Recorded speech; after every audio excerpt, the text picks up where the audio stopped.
किसी नदिया के घाट पर ये बीजेपी वाले बस जाते, अगर किसी नदिया के घाट पर ये बीजेपी वाले बस जाते तो लोगों के प्यासे होंठ 2 बूंद पानी के लिए भी तरस जाते। गनीमत है, शुक्र है कि मौसम पर हुकूमत चल नहीं सकती, वरना सारे के सारे बादल भी इनके खेतों में ही बरस जाते। पंजाब में 100 मोहल्ला क्लिनिक 15 अगस्त को बना दिया था, 26 जनवरी तक 400 और 500 मोहल्ला क्लिनिक बन गए। स्कूलों का कायापलट कर रहे हैं, एजुकेशन की तरफ ध्यान दे रहे हैं। करप्शन हमने लगभग बंद कर दी और पकड़ पकड़ के इनके कांग्रेस के जो करप्ट नेता थे वो जेल में हैं। और कांग्रेस के बारे में तो ये मशहूर हो गया अब कि कांग्रेस किसी भी स्टेट में चेंज नहीं है, एक्सचेंज है। पंजाबी में कहावत है, दंद गए तो स्वाद गया, अखां गईयां तो जहान गया। दांत गए तो स्वाद गया, आंखें गई तो जहान गया। पंजाब में भी मैं इसी तर्ज पर शुरू करूंगा सारा प्रोग्राम, जिसमें लोगों की आंखों का चेकअप होता है। बहुत बड़े लेवल पर चश्मे बांटे जा रहे हैं और बहुत ही प्रभावशाली प्रोग्राम था जो देखने को मिला, बहुत कुछ सीखने को भी मिला। लेकिन मैं तेलंगाना के मुख्यमंत्री जी को कहूंगा कि अगर इतनी भीड़ हो तो इसके लिए भी कुछ स्पेशल चश्मे बनाएं ताकि देख सकें हम भी। वो दूर तक नजर जाती है तो लोग ही लोग नजर आ रहे हैं। ये आपका प्यार है। आपने घर से पहला कदम जब इस रैली की तरफ, इस फंक्शन की तरफ बढ़ाया, वो पहला कदम बदलाव का कदम था। आपका यहां पे आना इस बात का सबूत है कि आप देश को प्यार करते हैं। आपको चिंता है कि देश कहां जा रहा है। आपको इस बात का ध्यान है कि देश नफरत की राजनीति को बर्दाश्त करने वाला नहीं है। ये देश एक गुलदस्ता है, अलग अलग रंगों के फूल हैं, लेकिन कुछ लोग चाहते हैं कि गुलदस्ते में सिर्फ एक ही रंग के फूल हों। ये हो नहीं सकता, ये हो नहीं सकता। जिस गुलदस्ते में सिर्फ एक ही रंग के फूल हों उसको ज्यादा देर देखा नहीं जाता।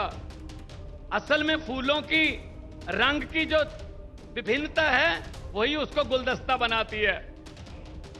तो आज देश क्या मांग रहा है? देश मांग रहा है रोजगार। Youngest country on the earth India, Bharat. लेकिन युवा बेरोजगार हैं। इन्होंने वादा किया था 2 करोड़ रोजगार हर साल पैदा करने का, वो भी जुमला निकला। इन्होंने वादा किया था किसानों की आमदनी दुगनी करने का, जुमला निकला। इन्होंने कहा था बहुत हुई महंगाई की मार, जुमला।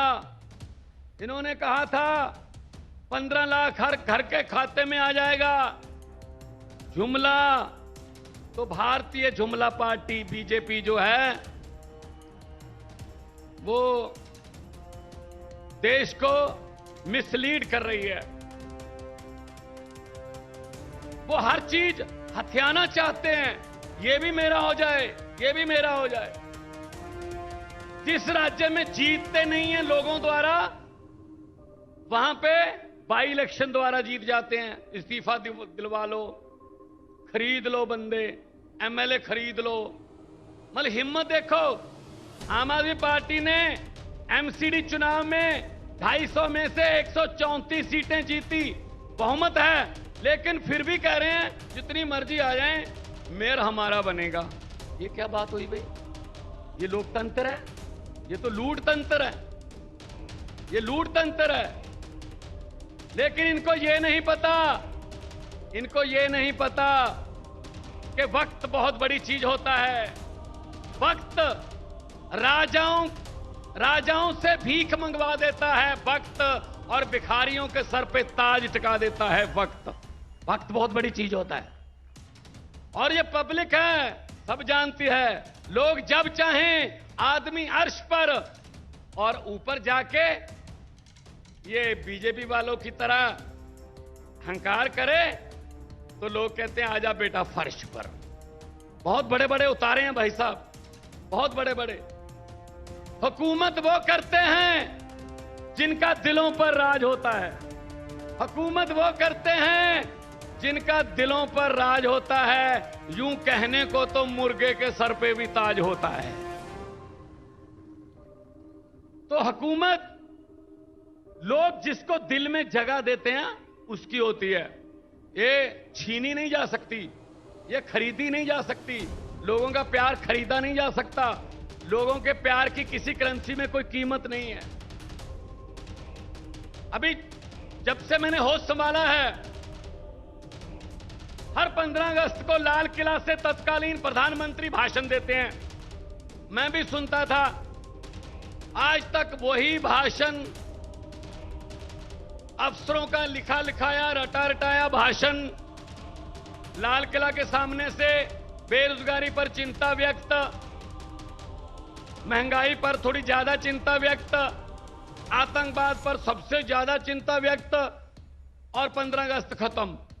मैं उनको कहना चाहता हूं, मेरे देश के वारिसों, अगर देश की 130 करोड़ जनता की किस्मत नहीं बदल सकते, कम से कम भाषण तो बदल लो। अब तो लाल किले के कबूतरों को भी भाषण याद हो गए होंगे। कुछ तो नया कर दो, नहीं करते। अपने आप बारी आ जाती है। लोगों के पास कोई रास्ता ही नहीं था। पंजाब में ऐसी चल रहा था, 5-5 साल की बारियां चल रही थी। लेकिन तीसरा बदलाव आया आम आदमी पार्टी के रूप में। 117 में से 92 सीटें पंजाब में आई। पहली बार 92 सीटें आई किसी पार्टी की। और बड़े बड़े जो अपने आप को कहते थे हमें कोई हरा ही नहीं सकता, पूरे का पूरा खानदान हरा दिया उनका भाई साहब। ये पब्लिक है। और इनका क्या काम है? इनका काम है लूटना। सब कुछ बेच दिया। जहाज बेच दिए, एयरपोर्ट बेच दिए, नदियां बेच दी, LIC बेच दी, रेलवे बेच दी। सिर्फ मीडिया खरीदा बस, बाकी सब कुछ बेचा है।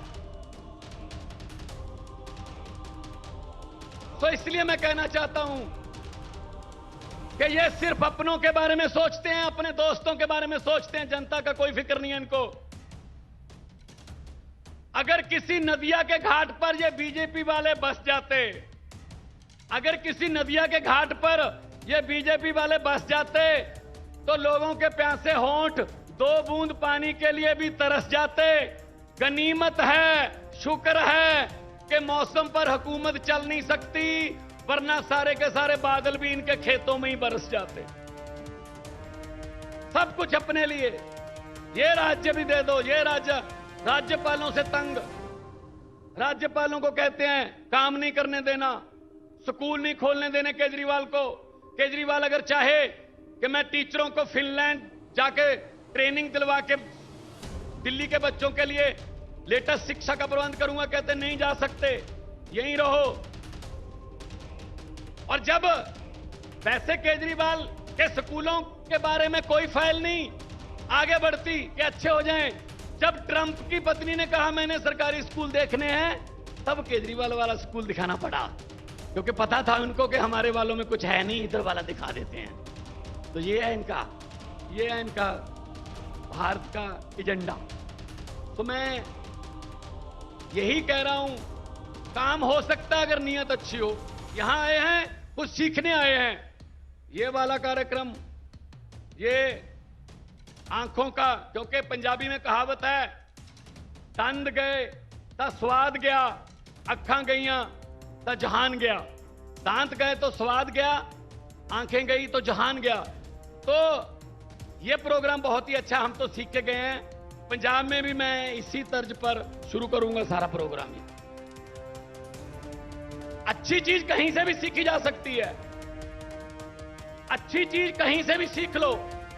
ये नॉलेज शेयरिंग का जमाना है, स्टार्टअप का जमाना है, दुनिया गांव बन गई है, कहीं से भी कुछ भी सीख लो।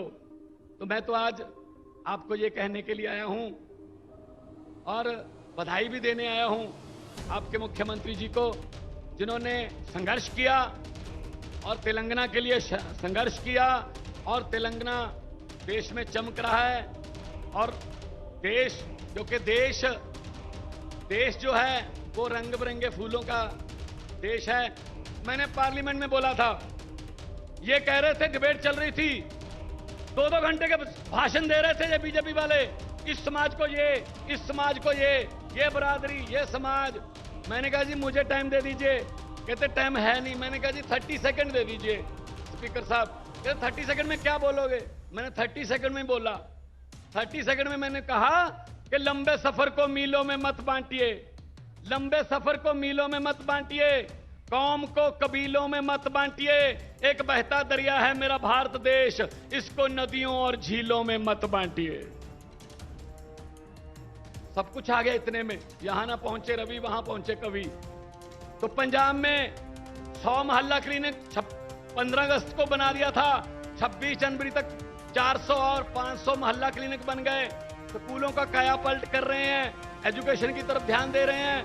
करप्शन हमने लगभग बंद कर दी और पकड़ पकड़ के इनके कांग्रेस के जो करप्ट नेता थे वो जेल में हैं। और कांग्रेस के बारे में तो ये मशहूर हो गया अब कि कांग्रेस किसी भी स्टेट में चेंज नहीं है, एक्सचेंज है।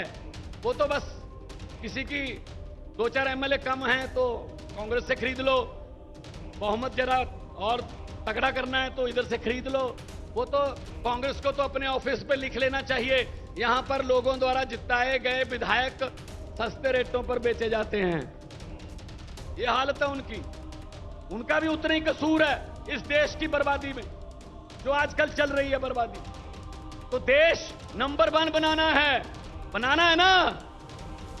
सब कुछ दिया इस देश को भगवान ने, हर किस्म का मौसम दिया, पहाड़ दिए, नदियां दी, कोयला दिया, मारूथल, पानी, समंदर, प्यार और इतने मेहनती लोग 130 करोड़।